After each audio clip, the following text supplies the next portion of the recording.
Ketika akad nikah telah terlaksanakan jamaah, sesungguhnya pada saat itu suami baru saja mengucapkan perjanjian yang agung, dan di dalam Al-Quran perjanjian ini disebut dengan istilah mitsaqun ghalidha.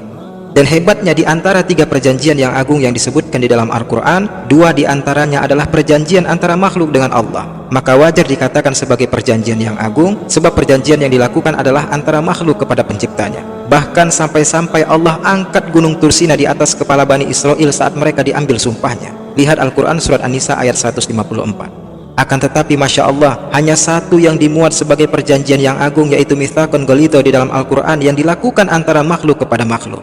Tadi perjanjian antara makhluk kepada Allah, sehingga wajar disebut sebagai perjanjian yang agung. Namun ini antara makhluk kepada makhluk. Siapa makhluk yang luar biasa itu sehingga perjanjian ini disebut sebagai perjanjian yang agung atau mitsaqun ghalidha? Ya, makhluk itu adalah istri, dan yang berjanji adalah suami saat berlangsungnya prosesi akad nikah. Masya Allah.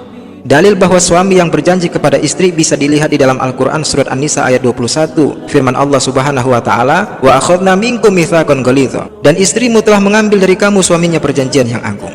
Perjanjian bisa saja dipermainkan atau diubah-ubah dengan seenaknya. Namun ini adalah perjanjian yang agung yang kaitannya jamaah adalah dengan masa depan akhirat orang yang berjanji. Dan di antara makna janji yang agung dalam surah An-Nisa ayat 21 tersebut adalah suami berjanji untuk melaksanakan nafkah lahir dan nafkah batin yang akan menjadi hak musyahah sang istri. Dan hak musyahah itu adalah apabila nafkah lahir dan batin ini tidak dilaksanakan dengan sungguh-sungguh, maka si istri kelak akan menuntut suaminya di akhirat di hadapan Allah Subhanahu wa taala.